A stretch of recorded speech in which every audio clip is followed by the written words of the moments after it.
A gente sempre acha que hemorragia subaracnoide é coisa de neurocirurgião, né?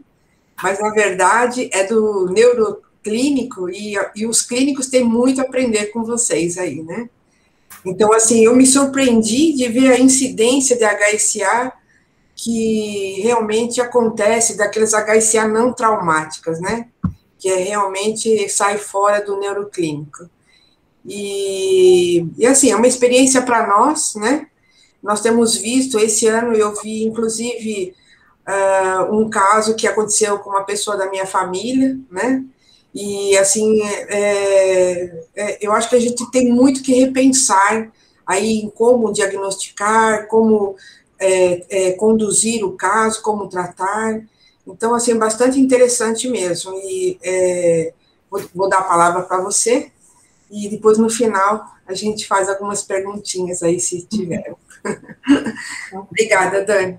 Muito obrigada, doutora Sandra, doutor Pedro, a Lígia também pelo convite para estar aqui falando com vocês. Inicialmente, eu conversei com a Lígia, a gente ia falar talvez alguma coisa sobre trombectomia mecânica, e aí acabou que a gente conversou e chegou à conclusão de que hemorragia subaracnoideia seria um tema interessante para a gente conversar, né?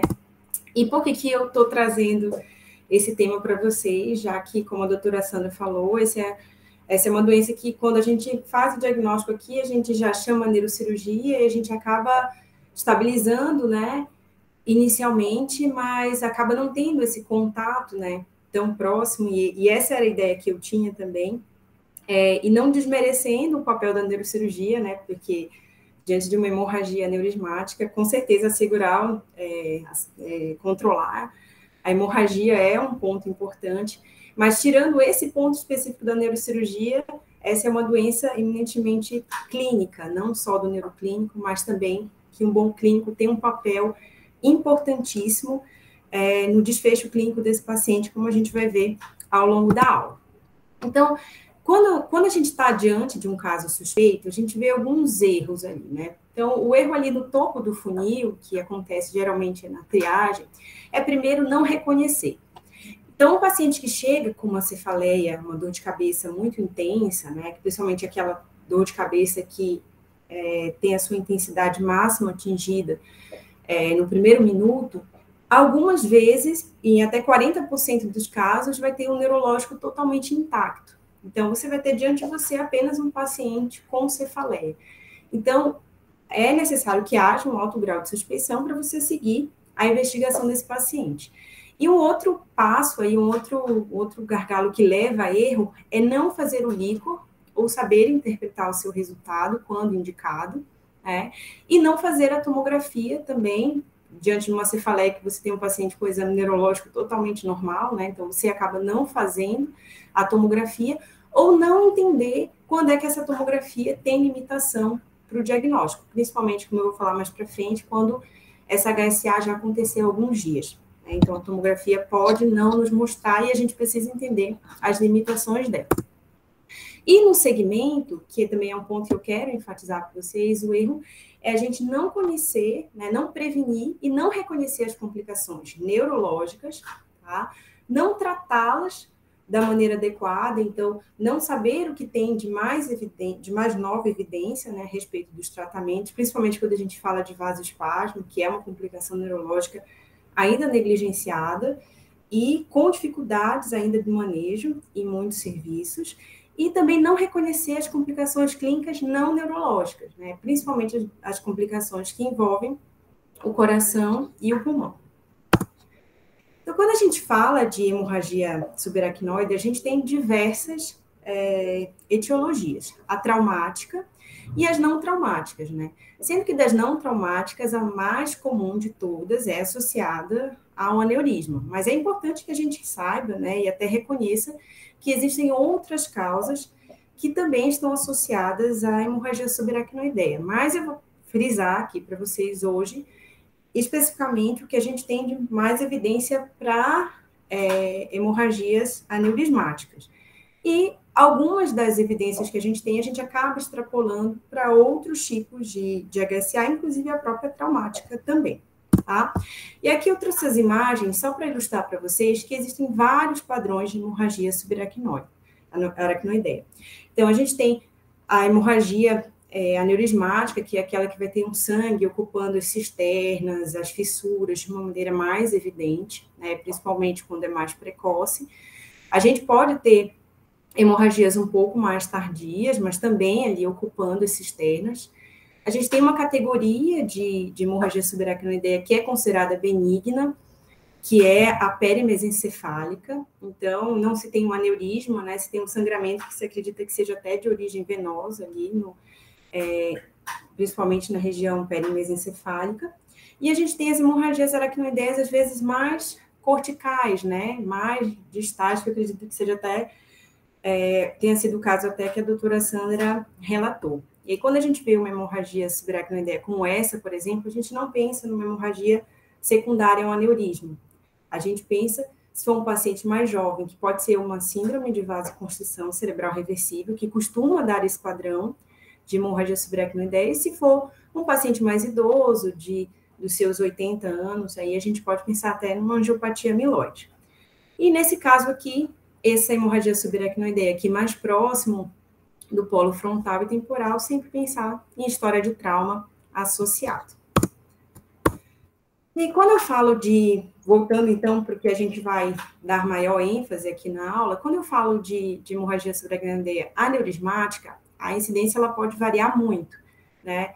E depende muito da localidade, como eu falei, mas aqui no Brasil a gente acaba não tendo uma estatística tão precisa, né? Apesar de que na América Latina a gente acredita que tem aí uma média de 5 a 6 casos a cada 100 mil habitantes. E os maiores casos na Finlândia e no Japão, também com essa incidência próxima de 20, 30 casos por 100 mil habitantes. É ligeiramente mais frequente em mulheres, tá? E a gente acredita que isso sejam mulheres por volta de 50, 60 anos aí, isso tem uma correlação com as características hormonais, né, que acontecem nesse período. E o pico, tanto em homens quanto em mulheres, vai ser mais ou menos por volta dos 50 a 55 anos. E a gente está falando de uma doença que mata, e mata mesmo, né? Então, a mortalidade pré-hospitalar chega até 30%, e a mortalidade hospitalar chega até 35%. Né? E dos que sobrevivem, a gente tem aqui uma boa parcela de pessoas que vão ter um certo grau de incapacidade associado. E essa mortalidade, ela reduziu ao longo dos anos, né? Então, se a gente for ver comparativamente aqui o que era em 68, ou mesmo na década de 80 e 90, a gente tem uma redução, agora mais importante ainda até do que em 2002, e essa mortalidade ela está relacionada à gravidade da doença, né? Obviamente que isso aqui é uma escala de gravidade, a escala de Hunt-Hess, que todos vocês já devem ter conhecido, eu vou falar um pouquinho dela mais para frente, mas quando a gente tem hemorragias mais leves, a gente tem uma mortalidade menor, e conforme o grau dessa hemorragia aumenta, né, então a gente acaba tendo uma mortalidade maior, que na década de 70 aí era em torno de 100% quando você tinha o Hunt-Hess 5, né, e nos anos 2000 caiu pela metade, então, essa mortalidade. E quais seriam os fatores de risco, então, para a gente ter uma HSA? A gente sabe que a idade, o sexo feminino, se o paciente já tem uma história de um sangramento prévio para um aneurisma, ele vai ter uma chance maior de sangramento. Se ele tem história familiar, tá? Isso é tão importante tanto para o sangramento quanto para o desenvolvimento mesmo de um aneurisma. E importante é se esses pacientes têm história familiar em parentes de primeiro grau. E aqui a gente vai onde a gente consegue interferir, né, que são os fatores de risco modificáveis. Então, a gente sabe que ser hipertenso, hipertenso não controlado, é um fator de risco modificável e é o mais frequente, tá? Seguido do tabagismo, que acaba tendo também um impacto muito importante na prevalência de sangramento, então não só no desenvolvimento do aneurisma, mas também no sangramento, o consumo pesado de bebida alcoólica e uso de drogas, né, como a gente vê também, assim, com uma certa frequência aqui, cocaína, anfetaminas e outros, tá bom? E aqui a gente tem algumas outras características, como algumas doenças genéticas que estão associadas a maior risco de formação do aneurisma e sangramento, mas não são tão importantes. Eu quero frisar também o tamanho do aneurisma. Então, aneurismas maiores que 7 milímetros são aneurismas que predispõem a maior chance de sangramento. E como é que esse paciente vai chegar para a gente, né? Então, como eu falei, o sintoma mais frequente vai ser a pior cefaleia da vida, né? Acho que todo mundo já ouviu alguma vez essa informação a respeito do sangramento. Mas a pior cefaleia da vida, ela é muito bem definida na literatura para a gente, que é a cefaleia entrovoada, né? Ou a thunderclap headache. Essa cefaleia entrovoada, ela tem por característica atingir, como eu falei no início, a sua intensidade máxima em até 1 minuto da sua instalação. Então, realmente é uma cefaleia que costuma ser bem incapacitante. Uma parcela dos pacientes pode ter uma perda de consciência que é transitória, então não é um paciente que vai chegar em coma, mas é um paciente que vai relatar, ou ele mesmo, algum familiar, alguma pessoa que presenciou uma perda de consciência, em até 53% dos casos, náuseas e vômitos, em até 77%, meningismo e dor cervical, em 35% dos casos, e lembrar daquela cefaleia sentinela, né? Que o paciente refere que teve uma na semana anterior, e a literatura fala que pode ser de 2 até 8 semanas antes do paciente ter a ruptura propriamente dita do aneurisma. Aí eu trouxe aqui para vocês também algumas coisas que a gente acaba vendo bastante da nossa prática e que podem dar uma pista. Lembrando que 40% dos casos nem sequer vão ter náuseas e vômitos ou alteração da consciência. 40% dos casos vão ter simplesmente a cefaleia, daí a importância de reconhecê-la, né? Como também o Cássio falou na última aula sobre cefaleia. Então, um sinal que a gente pode encontrar, né, no exame neurológico é uma paralisia do terceiro nervo. Então, geralmente é uma paralisia completa. Então, o que eu quero dizer com paralisia completa? Então, além do paciente ter um estrabismo divergente e uma pitose, ele vai ter também alteração pupilar. Isso indica para a gente que existe uma compressão do terceiro ventrículo, e geralmente, do terceiro nervo, desculpa. E geralmente está associada à presença de um aneurisma na artéria comunicante posterior ou na artéria cerebral posterior e na cerebelar superior, tá? Além disso, o paciente pode ter uma paralisia de sexto nervo craniano, geralmente ela pode ser bilateral, e isso não vai conseguir topografar para a gente muito bem o local do aneurisma, e mais indica para a gente que esse paciente está tendo uma hipertensão intracraniana. Então, muito mais do que a gente saber onde é que está o aneurisma nesse caso, a gente vai entender que esse paciente está sofrendo algum grau de hipertensão intracraniana. Além disso, o paciente ele pode ter algumas manifestações um pouco diferentes, né? Então, ele pode ter fraqueza nas duas pernas, então ele pode ter uma paraparesia crural e abulia. Então, isso quando ele tem um aneurisma de artéria comunicante anterior, que também é um aneurisma bem frequente, tá? Além disso, o paciente pode ter aneurismas na artéria carótida interna, principalmente no seu segmento cavernoso, e aí ele pode ter uma oftalmoplegia. Então, não só o envolvimento do terceiro e do sexto, mas também do quarto, tá? E o paciente pode ter uma perda visual, inclusive, se ele tiver também um aneurisma na carótida interna, comprimindo ali o próprio nervo ou o quiasma. Eu chamo a atenção aqui para vocês também de um outro sinal que a gente acaba pesquisando muito pouco na prática, mas ele pode ser bem útil, que é o sinal de Terson, ou a síndrome de Terson, né? Que ela indica uma hemorragia pré-retiniana, então uma hemorragia vítrea, né?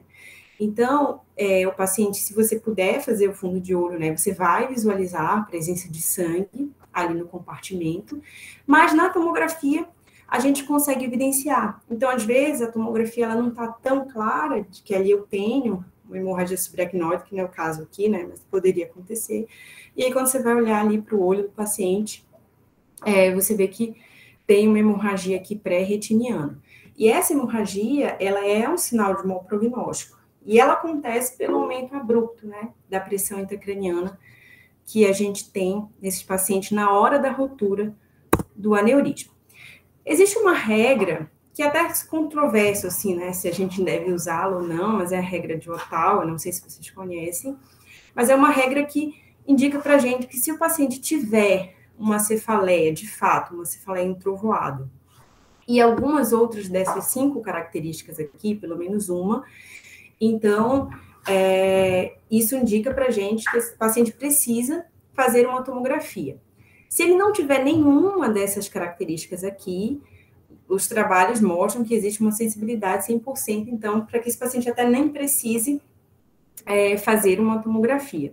Então, essas características que chamariam atenção para a gente de uma cefaleia, de um paciente que vem com cefaleia para a gente no pronto atendimento, se essa cefaleia inicia num paciente de mais de 40 anos, se esse paciente tem dor cervical, rigidez de nuca, meningismo associado, se esse paciente tem limitação à flexão cervical, se ele tem perda de consciência referida em algum momento dessa história da cefaleia, se a dor de cabeça iniciou durante o esforço e se de fato, né, essa cefaleia é uma cefaleia entrovoada.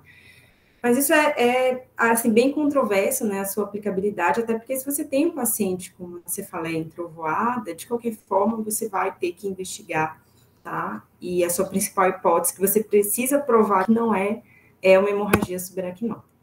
Além disso, esses pacientes vão ter outras manifestações clínicas não neurológicas, né? Então, esse paciente com muita frequência vai chegar para a gente hipertenso, tá? Com presença de algumas arritmias cardíacas pelas catecolaminas liberadas. Alguns casos são raros, mas pode acontecer do paciente ter uma parada cardiorrespiratória associada a uma hemorragia subaracnoideia, um choque, somente um choque de origem cardiogênica, e o paciente com uma insuficiência respiratória também, com edema pulmonar e hipoxemia importante. Isso acontece porque nas primeiras 72 horas após o sangramento, né, a gente tem a injúria mecânica, né, que a própria ruptura, a presença do sangue ali provoca, e aí se inicia uma série de cascatas, né, que progressivamente vão liberando tanto substâncias vasoconstritoras, quanto gerando lesão endotelial, né, alterando a liberação de óxido nítrico, provocando um processo inflamatório que se intensifica conforme o sangue vai sendo degradado, esse processo inflamatório vai se intensificando, e aí você começa a ter espasmo na microcirculação, ativação do sistema autonômico e uma cascata isquêmica. E tudo isso está meio que esquematizado aqui nessa figura, né? Obviamente que eu não vou explicar minúcias, né? Que fugiria um pouco aqui do nosso intuito, mas eu quero que vocês entendam no global o que acontece durante uma hemorragia subaracnoideia. Então, agudamente, a gente vai ter o efeito mecânico da ruptura. Então, naquele momento, o espaço subaracnoide vai ter uma presença de sangue que se instalou ali de forma abrupta. E isso, transitoriamente, vai aumentar a pressão intracraniana, e dependendo do volume do sangramento, se você tem hematoma intraparenquimatoso, se você tem hemorragia intraventricular, as outras complicações mecânicas associadas ao conteúdo físico do sangue mesmo ali, vão gerar as complicações. Só que, além disso, como eu falei, né, esse produto de sangue degradado ali, toda a resposta que se inicia, ela gera uma isquemia global aguda cerebral, com redução do fluxo sanguíneo cerebral. Então, ao mesmo tempo que você tem sangramento, você tem ali um processo isquêmico que vai lesionar o cérebro acontecendo, uma presença de microtrombose e vasoconstrição.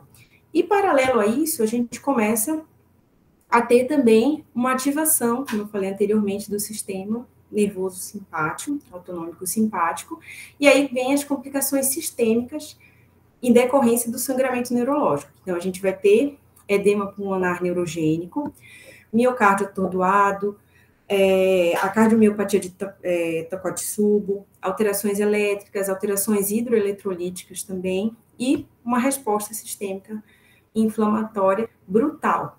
Por isso, a importância da gente ter uma equipe clínica ali, então, não só de neurologistas clínicos, mas de clínicos também capacitados para entender o que está acontecendo com esse paciente ali na nossa frente. E como é que a gente faz o diagnóstico, né? Vocês já sabem que o exame que vai ser feito, né, que vai dar para a gente o norte inicial, é a tomografia de crânio sem contraste. Mas a gente precisa saber que a especificidade dessa tomo, ela vai caindo no decorrer das horas. Porque dentro de 6 horas ali, 6, 8 horas, você já vai ter sangue sendo degradado e pode ser que não seja tão perceptível essa hemorragia nos primeiros momentos, né? Então, os trabalhos mostram que nas primeiras 6 horas a sensibilidade é de 100%, após as primeiras 24 horas a sensibilidade é de 93% e após 5 dias, então a gente tem uma sensibilidade de 60%. Mas se você tem uma suspeita alta e uma tomografia normal, a gente vai proceder com um exame que é mais sensível para hemorragia subaracnoideia, que é a punção lombar, tá? E o que a gente vai encontrar na punção lombar? Então, a presença de xantocromia, que é esse aspecto que acontece pela degradação da hemoglobina, né? Então, os produtos de hemoglobina ali que vão sendo degradados até chegar na bilirrubina, vai dando esse aspecto de xantocromia para o líquor, que pode ser visto pela inspeção ou pode ser visto através de um exame mais específico, que é a espectrofotometria, tá? Se você tem disponível no seu serviço, né, como a gente tem aqui a possibilidade de fazer ressonância, então a ressonância tem uma sequência específica para ver sangue, para ver sangramentos, que é o gradiente eco. Então, em algumas situações, a ressonância pode ajudar a gente. E o exame de imagem de anjo, ele vai servir, logicamente, para a gente fazer o diagnóstico do aneurisma, ver a localização desse aneurisma, mas às vezes você não vê o sangramento, mas vê ali o aneurisma. E diante de um paciente com uma cefaleia introvoada, então esse achado precisa ser bem valorizado e a gente precisa ir até o fim para encontrar esse diagnóstico. E a angio-TC, ela vai ter uma sensibilidade muito boa, exceto para aneurismas pequenos, né? Para aneurismas menores que 3 milímetros, que a gente chama de baby aneurisma. Então, esse fluxograma aqui de uma maneira prática para a gente entender. Então, tem um paciente com suspeita, eu vou fazer uma tomografia sem contraste. Se eu vejo sangue, eu vou atrás de onde está vindo esse sangue, né? Então, confirmar a presença de um aneurisma e seguir ali o tratamento desse aneurisma. Se não tem sangramento, eu posso seguir direto para a ressonância de crânio, mas isso pode demorar, né, e atrasar o meu diagnóstico. Então, é importante que, se eu puder, eu faça a punção lombar e, através da punção lombar, eu vejo as características, então, de sangramento, e aí eu sigo o mesmo caminho. Ou então, se eu não tiver sangramento, eu posso dizer, então, que esse paciente não tem hemorragia subaracnoideia. Então, uma tomografia de crânio negativa e um líquor normal nos dá uma segurança de excluir esse diagnóstico. Tá? Falando agora das escalas clínicas, a gente tem 2 escalas. A gente tem a escala de Hunt-Hess, que é a escala talvez mais conhecida, né? E a gente tem a escala que é muito utilizada para avaliação prognóstica, que é a WFNS, que é a escala da Federação Mundial de Neurocirurgiões, né? E aí, qual a diferença do Hunt-Hess para a WFNS? Que a WFNS também utiliza a escala de Coma de Glasgow ali, e sintomas ou não motores, tá? E aí ela vai graduando as hemorragias de bom prognóstico e as hemorragias de prognóstico pior. A escala de Hunt-Hess, como eu falei, já é bem conhecida de vocês, né? A gente tem o paciente no grau 1, que vai ser assintomático, que vai ter uma cefaleia leve, tá? E pode ter um meningismo discreto. E aqui eu já vou ter um paciente no grau 2, que vai ter uma cefaleia mais severa, vai ter sinais meníngeos, mas não vai ter déficits neurológicos, exceto paralisia de nervos cranianos, tá? Depois, seguindo, né, ali a gravidade e o prognóstico dessa HSA, eu vou ter um paciente mais confuso, letárgico, que pode ter um déficit neurológico discreto, tá? E, por fim, os 2 piores prognósticos, que é o 4 e o 5, que eu vou ter o paciente com uma hemiparesia severa, tá? Em estupor, e o paciente em coma com postura e extensão, tá bom? E esse paciente, a mortalidade é altíssima, como a gente já viu. As escalas radiológicas, por sua vez, elas não são tão voltadas para o prognóstico clínico de mortalidade e incapacidade, mas sim de predizer o risco de vasoespasmo, que essa é uma das complicações mais temidas que a gente tem na hemorragia subaracnoideia. E a gente tem 2 escalas, né? Aqui todo mundo conhece também com mais frequência, que é a escala de Fischer, que, na verdade, ela tem por papel predizer o risco de vasoespasmo.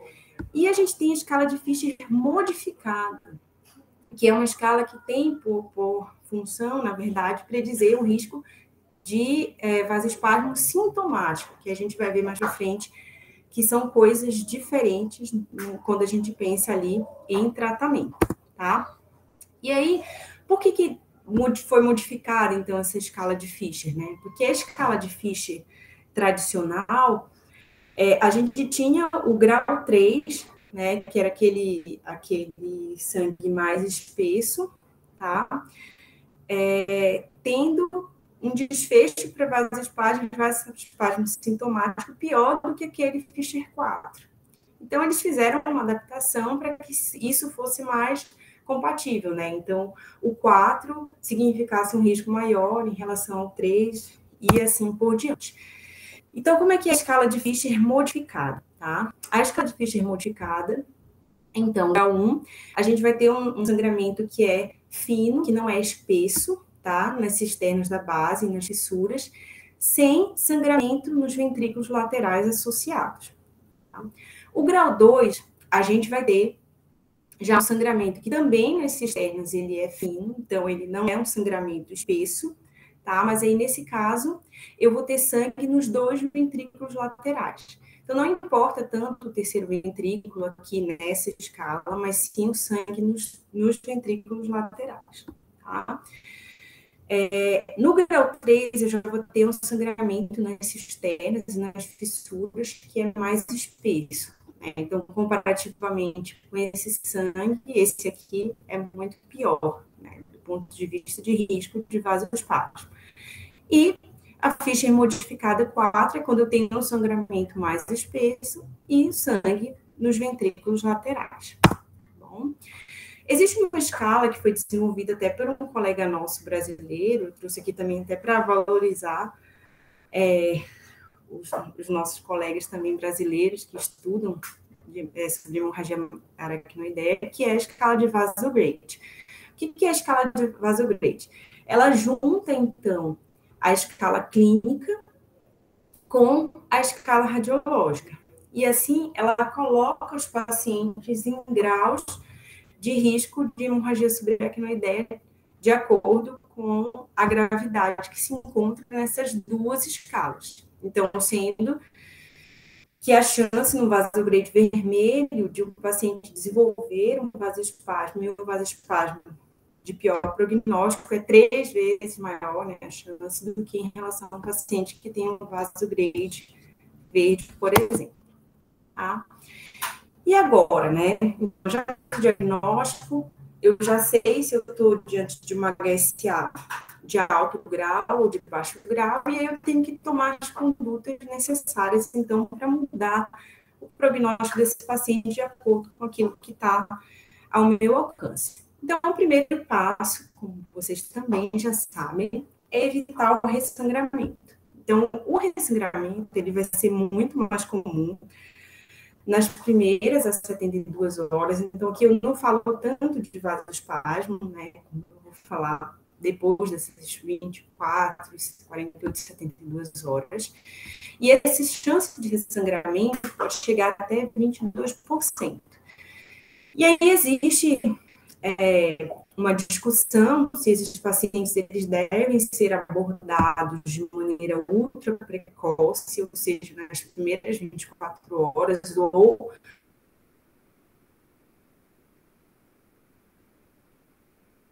dentro de 24 e 72 horas.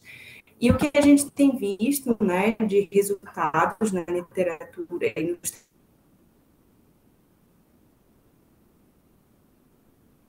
trabalhos que compararam isso, é que o momento ideal talvez seja entre as 24 e 72 horas.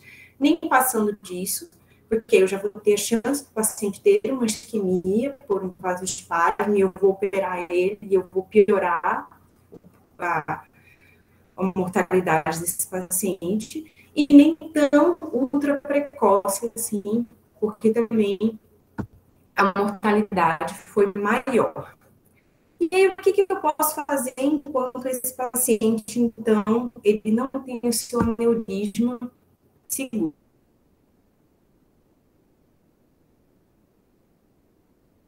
Eu preciso controlar a pressão. Eu posso utilizar os agentes antifibrinolíticos, que eu vou comentar mais para frente o que a gente tem de evidência, Obviamente, o tratamento definitivo do aneurisma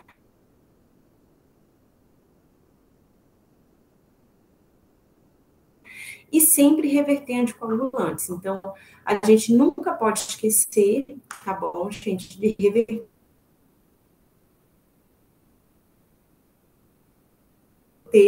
o que o paciente está usando se tiver de algum anticoagulante. Sobre o controle pressórico, a gente não tem estudos randomizados sobre o tema,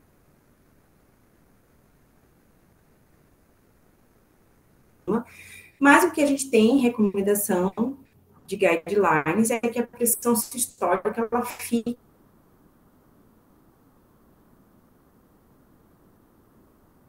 abaixo de 160, tá? Mas que não fique tão baixa.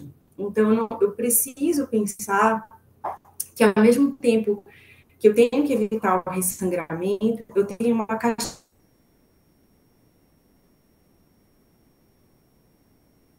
isquêmica acontecendo, né? Então, eu tenho microtrombose, eu tenho espasmo, eu tenho uma lesão endotelial, então eu não posso deixar esse meu paciente também com hipofluxo nesse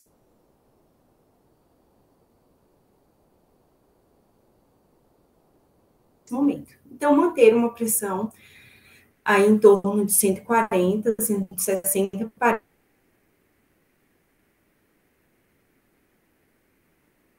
parece plausível, né? Não mais, não igual a 160, nem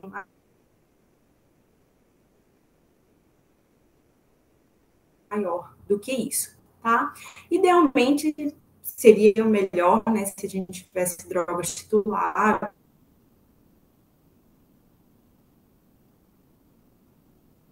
com meia-vida curta, aí, como manicardipina, labetalol, mas no Brasil, a gente, nos serviços,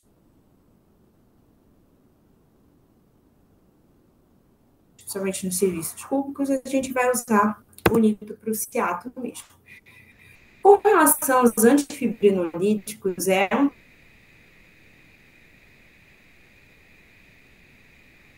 um tema bem controverso. O último guideline de hemorragia subaracnoideia coloca que a gente pode usar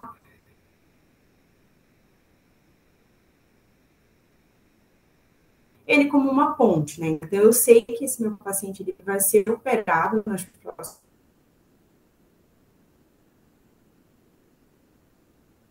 48 horas. Então, eu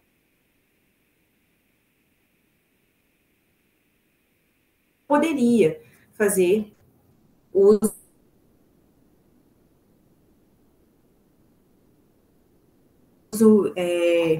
de um antifibrinolítico. Oi, Dani. Porém, como a Dani me ouve? ácido tranexâmico ou amino capróico.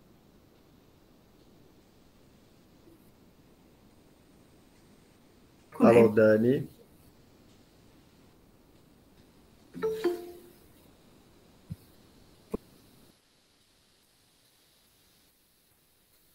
Dani caiu.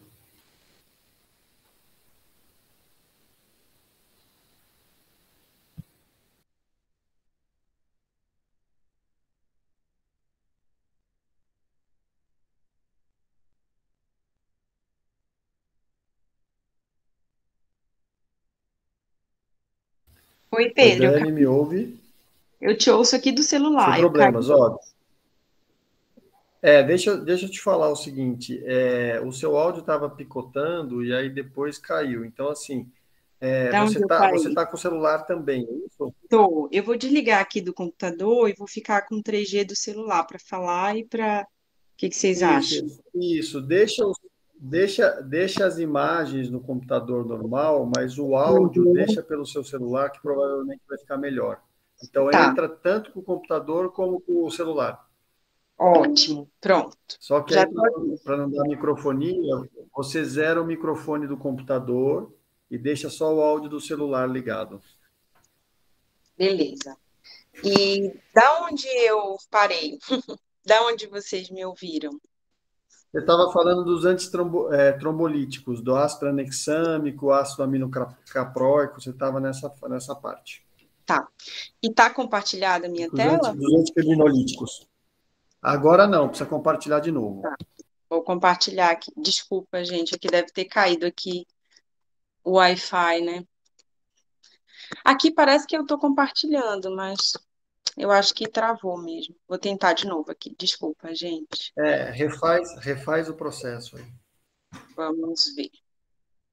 Ocorreu um erro. Não é possível compartilhar a sua tela. O que será esse erro, hein? Dani, faz o seguinte, você entrou você está pelo celular e está pelo computador aí, não? Só que aí no computador eu tirei o áudio e Perfeito. a câmera. O seu áudio está perfeito. Se você não está conseguindo compartilhar a tela, famoso entra e sai, que provavelmente vai resolver. É tipo liga, desliga, né? Perfeito. Tá bom, só um momento. Então, assim, enquanto eu ligo, se alguém quiser tirar alguma dúvida aí do que já foi falado, só pra gente. Não Doutora sei se. Lariane estava de mão levantada. Eu não sei se ela tem uma pergunta ou se ela acabou clicando sem querer aí. Ou se era para falar que o áudio não estava bom também. Não, na hora que ela levantou a mão, eu acho que o áudio estava Tá adequado bom, ainda. né? Tá ótimo. Vou tirar aqui.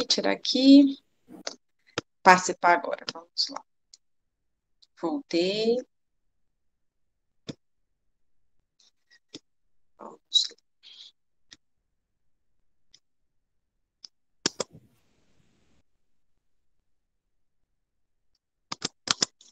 Pronto. Agora foi. Maravilha, Dani. Estamos vendo, está perfeito. Manda. Tá. Você estava Eu falando falei dos. essa parte já? Você estava nessa parte, falando do ácido tranexâmico e o aminocapróico, você estava falando Esse nessa parte. trial, né? Isso, tá.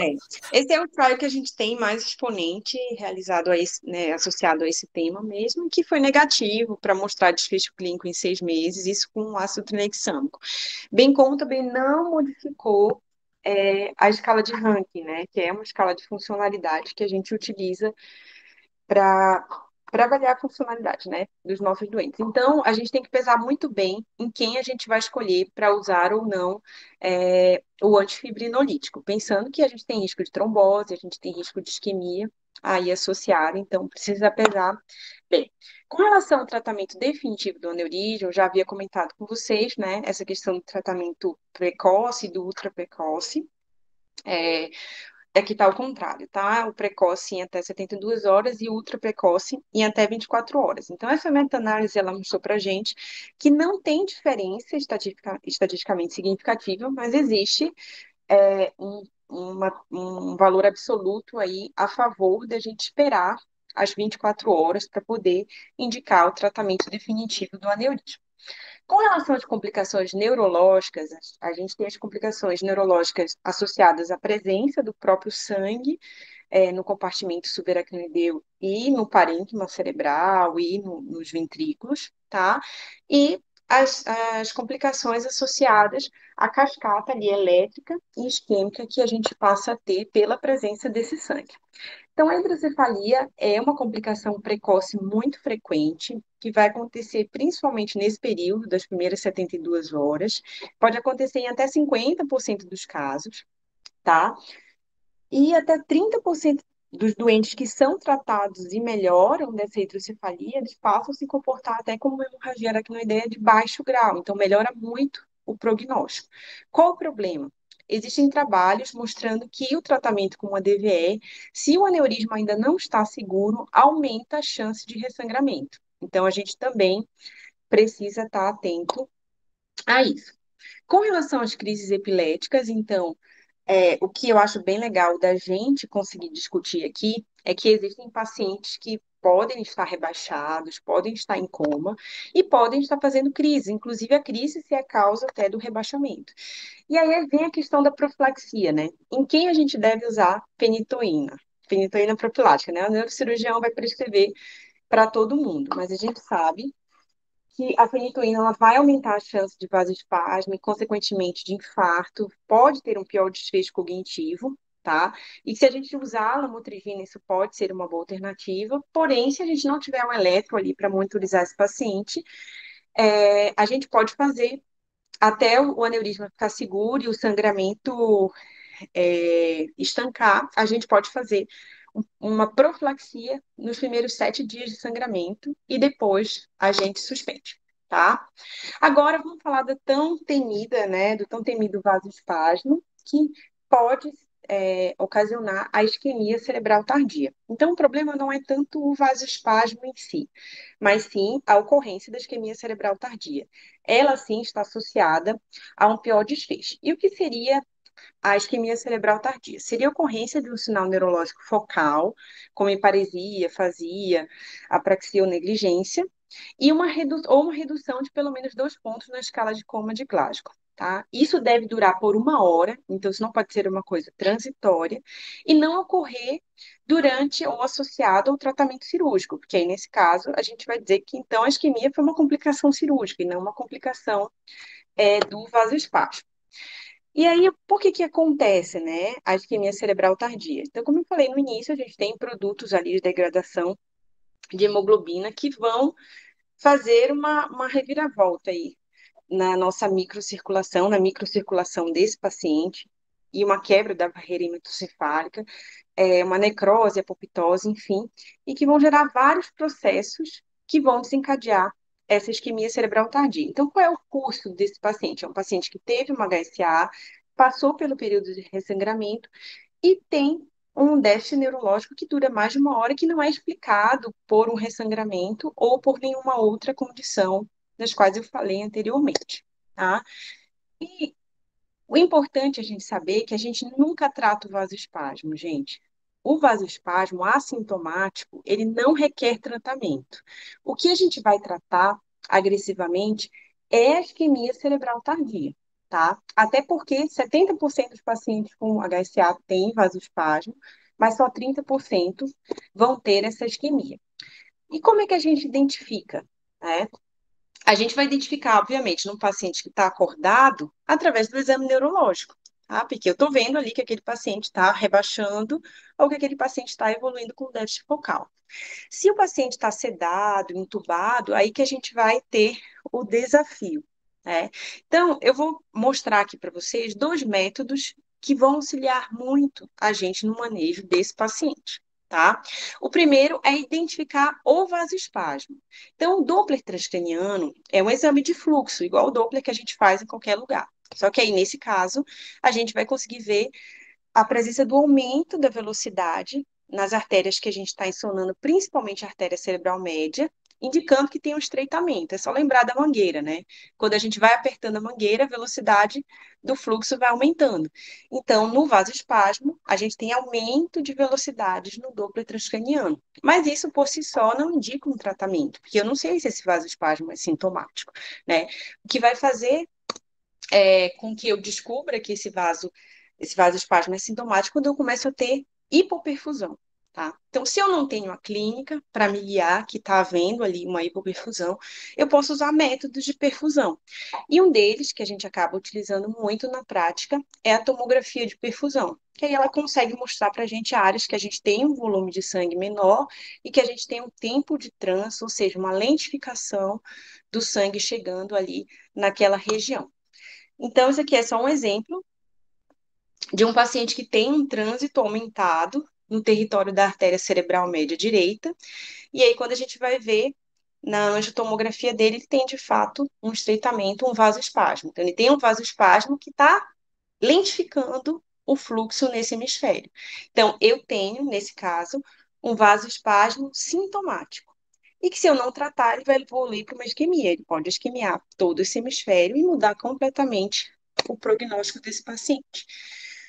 E como é que eu vou prevenir essa isquemia? A única droga que a gente tem aprovada até hoje, e que eu imagino que deve ser que vocês já ouviram muito aí nos estudos acerca de hemorragia subaracnoideia, que é o nimodipino, né, na dose de 60 miligramas de 4 em 4 horas por 21 dias. E a gente já coloca ele a partir das 24, 48 horas, ele já pode entrar, mas é importante que vocês saibam que ele não melhora a incidência de vasoespasmo, mas ele melhora o desfecho funcional. Então, vale muito a pena a gente fazer. E aquela teoria dos TSHs, ali da hipervolemia, já caiu por terra, tá bom? Então, a gente não utiliza mais.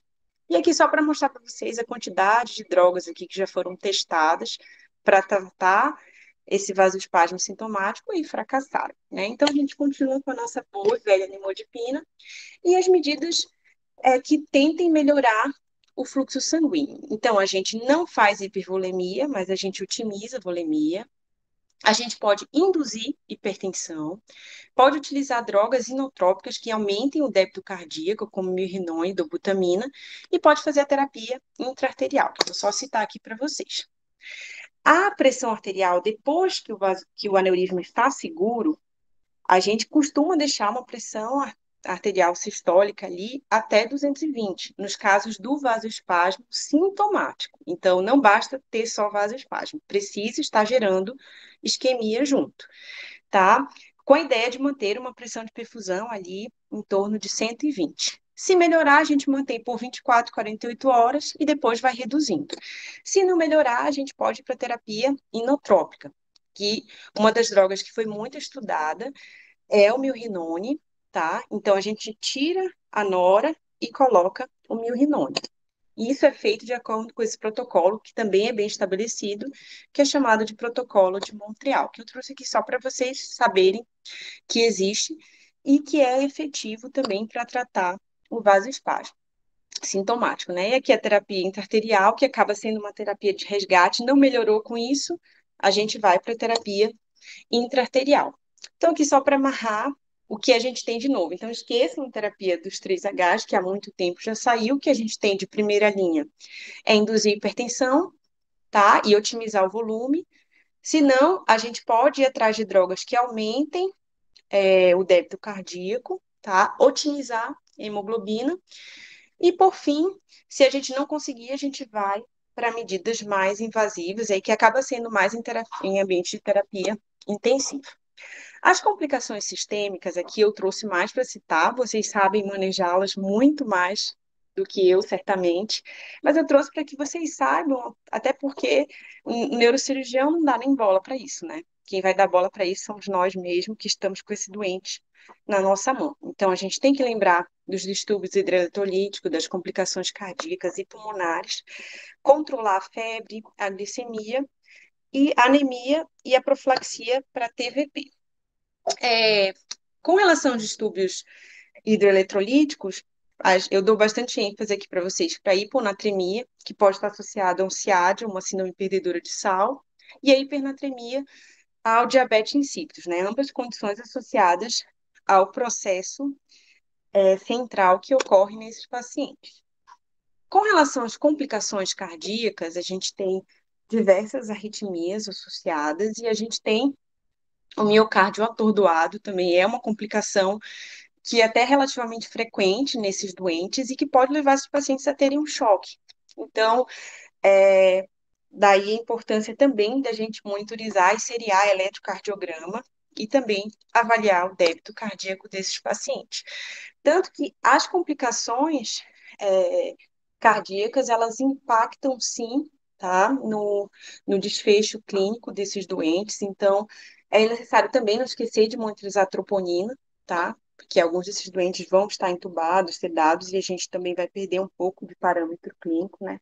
Mas sabendo que as complicações cardíacas, elas aumentam a mortalidade e elas aumentam a chance da gente ter isquemia cerebral tardia também associada. As complicações pulmonares, a gente vai ter o edema pulmonar cardiogênico e neurogênico, o cardiogênico associado ali à complicação cardíaca, mas também o neurogênico pela aquela descarga simpática, que a gente já comentou, uma maior chance de ter tromboembolismo pulmonar também, então a gente precisa estar atento a isso. A febre, sempre pensar numa causa infecciosa, então quer dizer, a causa não infecciosa, a febre de origem central, ali ela vai ser um diagnóstico de exclusão, mas a gente precisa fazer um controle térmico rigoroso, porque está associado, sim, a piores desfechos, e a gente manter uma glicemia em torno de 80 até no máximo 200, nesses pacientes, lembrando que hipo e hiper também estão associados à crise energética e a maior chance de você ter um vasoespasmo sintomático. E, por fim, uma coisa que gera bastante dúvida também é quando a gente pode fazer a profilaxia química, né, para TEP e TVP. Então, o nosso guideline de hemorragia subaracnoideia deixa bem claro que se o paciente já tem um aneurisma seguro, após 12 a 24 horas desse procedimento, já é seguro colocar a heparina para esse doente. Enquanto isso, a gente faz medidas mecânicas de profilaxia. E a anemia, como eu já citei anteriormente, é importante que a gente deixe o HB ali entre 8 e 10, tá bom? Então, a gente faça uma transfusão visando esse alvo, caso o aneurisma esteja abaixo disso, porque a gente vai ter também um pior prognóstico se a gente tiver uma anemia muito importante, apesar desse tema ser meio controverso. Mas, basicamente, era isso que eu queria passar para vocês. Eu espero, de verdade, ter passado para vocês que a hemorragia subaracnoideia é uma doença nossa, é uma doença clínica. Então, a neurocirurgia ela tem um papel ali de controlar o sangramento, de corrigir o aneurisma, mas a gente tem uma imensidão ali de complicações clínicas que muitas vezes são negligenciadas e atuam para a profecia autorrealizável mesmo, né? De que se o paciente tem uma doença ruim, ele vai morrer mesmo, né? Então, a gente não acaba não fazendo tanta coisa e a gente tem bastante coisa para fazer por esses doentes, sim, apesar de ser uma doença bem ruim. É isso, muito obrigada. Doutora Sandra, a palavra está com a senhora.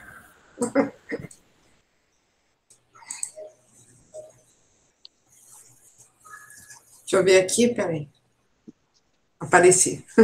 Parabéns, Dani. Adorei, viu? Nossa, quanta coisa.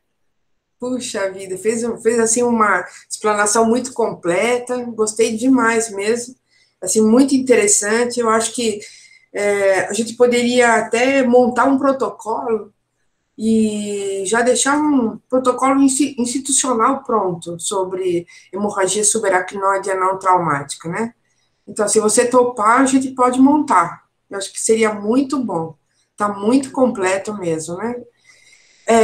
Pedrinho, você acha que a gente poderia abrir para os convidados? Depois eu faço as perguntas no final? Doutora Sandra, aqui você não pede nada, você manda e a gente obedece, entendeu? Então, aberto aí os... Então, vamos lá. Quem tem pergunta aí para a doutora Daniela, vamos aproveitar que essa oportunidade é única, hein? Bom, enquanto o pessoal pensa, eu vou fazer a minha, e aí o pessoal vai pensando aí. Primeiro, Dani, queria agradecer aí a sua participação, a sua prontidão aí em atender nosso convite. Eu acho que essas reuniões, elas têm um objetivo muito interessante de fazer, na verdade, né, a atualização do corpo clínico. A gente fica falando assim, não, vamos fazer reunião para os residentes, a gente precisa ter humildade, é reunião para a gente mesmo, não é para os residentes. Os residentes, às vezes, estão mais atualizados que a gente, porque estão estudando para as provas e tudo mais, né?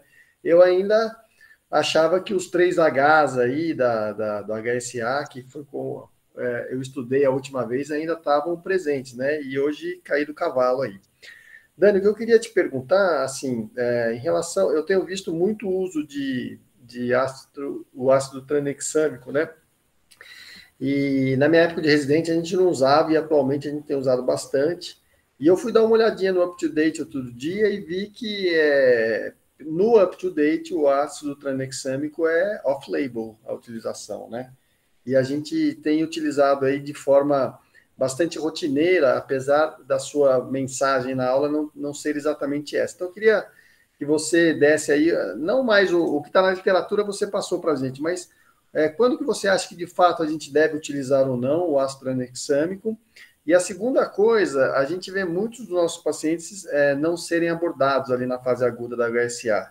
E eu tenho uma dificuldade muito grande de fazer o controle de pressão desses pacientes, porque como você bem mostrou, uma vez que eu clipo o aneurisma, antes de clipar o aneurisma, eu tenho que deixar a pressão baixa para não ter ressangramento. Então, você colocou lá uma pressão sistólica abaixo de 140, eu lembro até de um artigo do New England sobre HSA antigo, na época que eu estava estudando esses temas aí, e ele colocava exatamente isso, uma pressão sistólica abaixo de 140, para evitar ressangramento e depois que você clipa o aneurisma, deixar o paciente mais hipertenso para não fazer vasoespasmo. Só que a maioria dos nossos pacientes com HSA na emergência acabam não indo para clipagem de aneurisma. E eu sinto muita dificuldade de ter pelo menos uma PIC, né?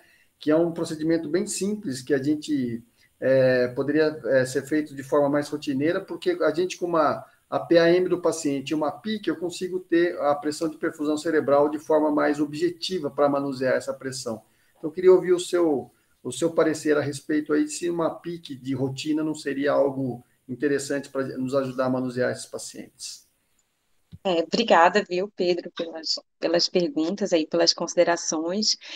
Na verdade, com relação ao ácido tranexâmico, o que a gente tem de recomendação no guideline é justamente isso, que seja usado com uma certa cautela.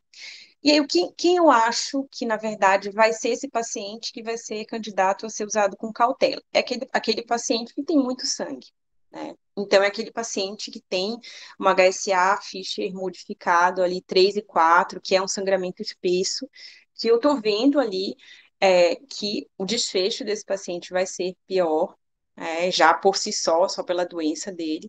Então, se ele ressangrar, ali vai ser o fim para ele, de certa forma, né? Então, muito provavelmente, o prognóstico dele vai ser muito pior. Então, talvez nesse doente, se eu saiba que ele vai ser operado em um curto prazo, vale a pena, talvez, tentar, mas eu acho que com bastante ressalvas, pensando justamente nisso. Esse é um paciente que vai evoluir com trombose, tem chance, né, na verdade, de evoluir com eventos trombóticos, tanto periférico, quanto, inclusive, evento trombótico cerebral. A gente teve um paciente que foi utilizado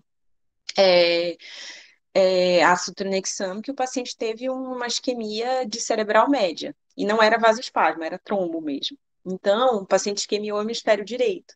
Então, será que ele não ia bem na cirurgia, não ia acontecer nada se a gente não tivesse mexido? Agora ele não tinha mais uma cerebral média na jogada, então acho que isso deve pesar bastante. E com relação ao manejo de PA, isso é dramático, assim, porque quando passa aquelas 72 horas, que você já deixa o paciente se autorregular, então não tem tanto problema ele por si só se autorregular e ficar mais hipertenso, se o aneurisma não é mais seguro, eu não posso deixar ele se autorregular, né? Porque a autorregulação seria a solução para ele, caso ele não tenha um vasoespasmo sintomático, né? Eu deixo ele se autorregular, então, porque ele está tentando manter por si só ali a sua pressão de perfusão e eu vou só controlar ali os parâmetros. Mas se o aneurisma não está seguro, eu vou ter que deixar abaixo de 160. E se esse paciente tiver um espasmo, por exemplo, eu vou ter que levá-lo, eu não vou poder induzir hipertensão nele. Então, muito provavelmente, vou ter que levá-lo para um tratamento invasivo de balonamento, né? Aí talvez você pense assim, você vai balonar, colocar uma medicação vasodilatadora local, porque já não trata, né, o próprio aneurisma. Então, isso acontece com uma certa frequência no outro serviço que eu trabalho de não conseguir abordar, seja por falta de material ou porque o paciente já tem vasoespasmo, então quando você vai operar um paciente com vasoespasmo, a chance de dar complicação é enorme, então acaba se esperando um pouco, mas aí o paciente começa a evoluir com vasoespasmo sintomático e aí você não pode induzir hipertensão, e aí é super dramático. Com relação ao manejo da pressão intracraniana, a gente tem dispositivos de monitorização de pique, né, que não precisam ser necessariamente intraventriculares, mas qualquer procedimento invasivo, principalmente se intraventricular, aumenta a chance de ressangramento. Então, se o aneurisma não está seguro, eu também posso ter uma chance de complicação com esse dispositivo. Então, às vezes, vale muito a pena fazer uma mensuração de bainha, de nervo óptico para esse doente, e o próprio Doppler transcraniano. Porque o Doppler transcraniano, o fluxo, ele vai modificando quando você tem hipertensão intracraniana. Então, você começa a ter uma redução da diástole, você começa a ter uma sístole mais apiculada. Então, ali na evolução, você vai vendo que aquele paciente está evoluindo para um achado de hipertensão intracraniana ali mensurado de uma forma indireta, né? Mas é tudo. E isso já tem um cálculo que a gente consegue fazer com a velocidade de pico sistólico que a gente vê no Doppler transcraniano e a PAM, a gente consegue ter uma pico estimada. Também existe esse cálculo. Então, é uma medida não invasiva, beira-leito, que pode te ajudar ali no sufoco, né? Se você não tiver condições de monitorizar intracraniano. Maravilha, Dani. Obrigado aí pelas respostas. Realmente não sabia dessa monitorização aí pelo Doppler transcraniano. Interessante. que mais, pessoal? Perguntas? Dani, Eu acho que vou pode aproveitar e perguntar, então. Vai lá, doutora Sandra. Eu acho assim, quando esse paciente ele chega no pronto-socorro, é muito difícil você saber se a pressão é primária ou uma pressão secundária ao sangramento, não é mesmo? isso, doutora. E assim, pode atingir níveis extremamente altos, né? Mesmo ela sendo reacional ao sangramento primário, né? E ali Isso. é, como você falou, um evento de cascata mesmo, desde vasoconstrição, liberação de mediadores hipertensores, inflamatórios, né? Então, assim, é um estrago danado, né? Sistema nervoso central. E assim, dentre os hipotensores, o que você gosta de usar? Assim, o que você acha melhor? O que eu acabo tendo mais experiência mesmo, doutora Sandra, é com o nitroprusiato, né? Isso, Apesar sim. de existir um risco potencial de hipertensão intracraniana associado. Então, teoricamente, o nitroprusiato poderia aumentar a chance de edema cerebral e hipertensão. Uhum, Mas é um efeito teórico, né? Na uhum, prática, é o que a gente acaba usando, porque é o que a gente tem e os pacientes vão bem, né? De uma maneira geral. Então, eu acho que a gente vai ter um aumento de pressão de pressão sistólica por vários motivos, né? Primeiro que o paciente já é hipertenso prévio e fatores que aumentam a pressão subitamente são fatores de risco para ruptura. E depois o paciente ele tem um aumento da pressão intracraniana de forma aguda, que vai deixá-lo hipertenso também. E depois ele vai começar a tentar se autorregular. Em algum uhum. momento ele vai ficar hipertenso para tentar manter uma pressão de perfusão. Então a gente tem aí uma série de mecanismos que podem deixar esse paciente hipertenso, mas eu acho que a nossa corrida aí vai ser principalmente para esse paciente não ressangrar e para esse paciente não isquemiar. Então a gente vai ter que encontrar ali ao longo dos dias o equilíbrio. Por isso que é uma doença tão difícil e tão dinâmica ali Sim, que a nossa, muito gente tem. difícil mesmo, né? E essa tomografia que você falou de perfusão, não é rotina a gente pedir a nível de pronto-socorro, né? Precisa um software especial ou o nosso equipamento consegue fazer? Então, doutora, no protocolo de AVC agudo, tem umas sequências ali de perfusão, mas Uhum, existem softwares que são mais específicos para mostrar, específicos, especialmente para calcular, ter uma média, né, de fluxo sanguíneo, então a gente conseguiria ver qual região que tem hipofluxo e também qual região, por esse hipofluxo, né, o sangue está chegando de uma maneira mais lenta, então está demorando mais tempo para chegar. Então, esses seriam os dois principais parâmetros que a gente usaria. Mas são exames de custo bastante elevado, né? Então, uhum. precisaria até conversar com a rádio aqui, né, para saber, numa situação que a gente precise fazer uma monitorização disso aí, um vasoespasmo, um paciente grave, né, entubado, que a gente não saiba a clínica. Se a gente sabe a clínica, é ótimo, né? Esse É, paciente, que a gente tem o paciente na mão, eleva a pressão, já vi paciente, a gente aumentar a pressão, o paciente hemiparético voltar a mexer na nossa cara. Então, realmente faz diferença. Mas quando o paciente está sedado, entubado, aí a uhum. gente vai precisar de um outro método para confirmar que esse vasoespasmo está causando sintoma mesmo, de fato. E eu achei bastante interessante a sequência, o passo a passo dos exames que você recomendou aí, né? Então, assim, só para recapitular, a tomografia de crânio sem contraste, né? Depois o Isso. líquor, né? Dependendo do resultado, uma angio-TC e no final até uma angiografia se a angio-TC não mostrar a presença do aneurisma, né? Agora, Isso. assim, existem aqueles aneurismas que não têm o alcance para você fazer uma angioplastia, de você corrigir cirurgicamente, não é? Esses aneurismas, qual é a proposta terapêutica que existe, corretiva, definitiva? A gente pode fazer, doutora, a clipagem, né, Uhum, colocar o clipe, então seria uma cirurgia aberta, ou a gente pode fazer, colocar molas, né, colocar amor. os colos, embolizar o aneurisma. Só que existem aneurismas que se você embolizar, vai ter chance de ressangrar, você vai precisar reembolizar, dependendo da localização, e tem aneurismas que de forma alguma a gente nunca abre a cabeça do paciente, que é aneurisma de circulação posterior. Aneurisma de topo de basilar, a gente sempre indica que embolize, porque se operar, a chance de o paciente ir por um estado vegetativo ou um estado mínimo de consciência aí é bem alto, o prognóstico é péssimo. Então, já tem estudos mostrando que, de fato, o melhor para esses pacientes talvez seja embolização. Para outros aneurismas, às vezes tanto faz, depende da expertise de quem emboliza e de quem opera, né? Então, às vezes o cara é um bom cirurgião, neurocirurgião vascular, tem muita experiência com aneurisma, mas o que a gente vê é que geralmente quando o aneurisma é embolizável, há uma predileção por embolizar, até porque é menos invasivo, né? Uhum. Do que operar o doente, né? Agora tem neurocirurgião que não aceita, não, aí é difícil.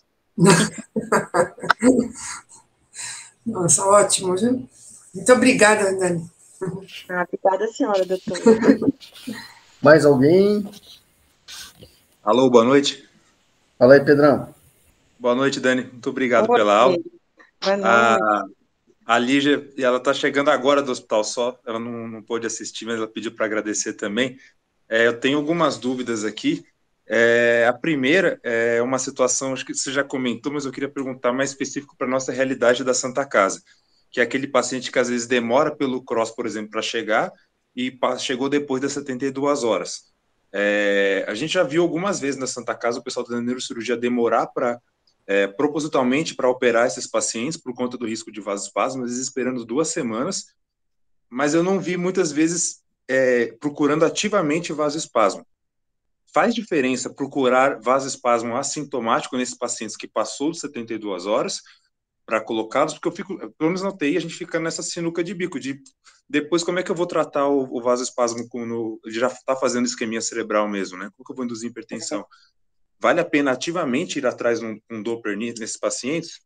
E uma outra dúvida de vasoespasmo também, a gente vê pacientes muito graves em HSA do ponto de vista hemodinâmico, né? Alguns fazem Takotsubo, alguns inflamam a ponto de chocar mesmo, outros infectam, outros inflamam sem infectar, e muitos acabam ganhando noradrenalina. Naquele cara que está com noradrenalina, para eu conseguir manter pressão arterial média e manter pressão de perfusão também, vale a pena manter o nimodipino nesses pacientes ou não? Já que eu mantenho o hipotensor, eu já estou com vasopressor, o que eu faço nesses caras? Então, assim, em relação ao primeiro caso, tudo, a neuro-TI é uma coisa assim, que nada é muito forte evidência, né?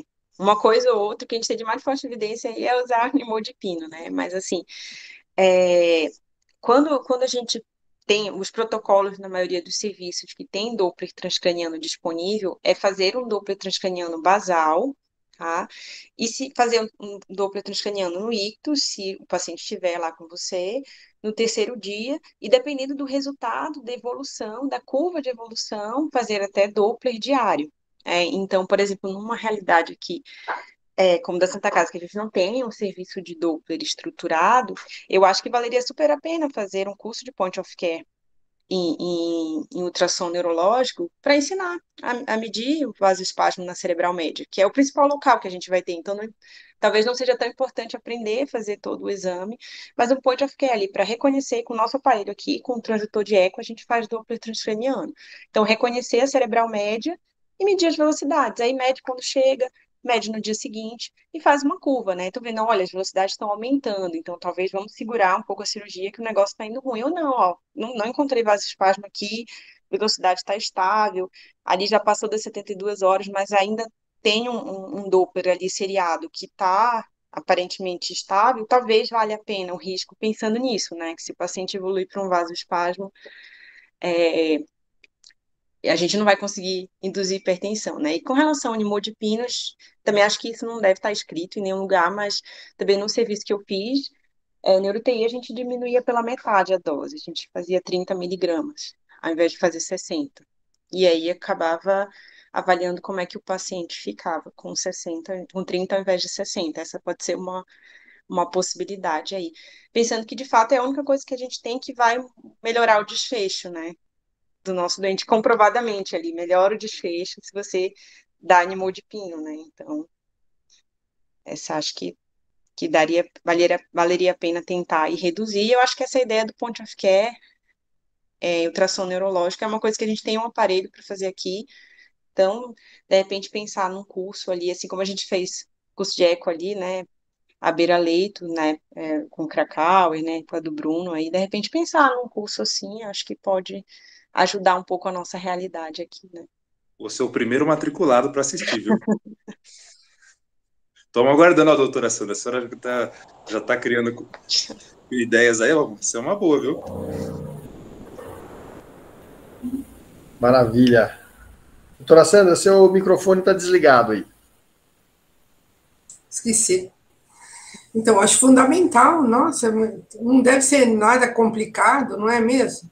Não, a gente está sendo cada vez mais ativo nesse tipo de investigação. Eu acho que se tiver oportunidade, nossa, todo mundo vai querer fazer. Faz o eco ali, já vê se tem miocárdio todo lado e já vai com o mesmo transdutor, já vai para a cabeça e já vê cerebral média, né? Excelente. É uma boa ferramenta aí que a gente tem disponível, né? Então, acho que vale a pena treinar o pessoal para fazer. E o transdutor que usa, qual que é? É o de eco, é o mesmo de eco, doutora Sandra. Perfeito. Fechado, né, Pedro? Opa, tô dentro também. Vou me inscrever também. Mais alguém pergunta? Bom, então, pelo adiantado da hora, Dani, já mandei o seu certificado aí para você. Muito obrigada. Assinado pela doutora Sandra, por mim, pela diretoria clínica do hospital. Então, agradecer aí a atenção de todos. Todo mundo agora tem os seus afazeres aí, então... Eu vou para casa. Maravilha. Ninguém está esperando. Grande beijo a todos aí. Doutora Sandra, dá um beijo aí no pessoal para a gente encerrar aqui a reunião. Muito obrigada a presença de todos. Acho que o aproveitamento foi 100%. Obrigada, Dani. A didática excelente, viu? Parabéns mesmo. E você está convidado para escrever o protocolo, combinado? Combinado, doutora. Institucional, hein? Então tá bom, gente. Muito obrigada, viu? Obrigada, Pedro, todo mundo. Tchau, Pedrinho.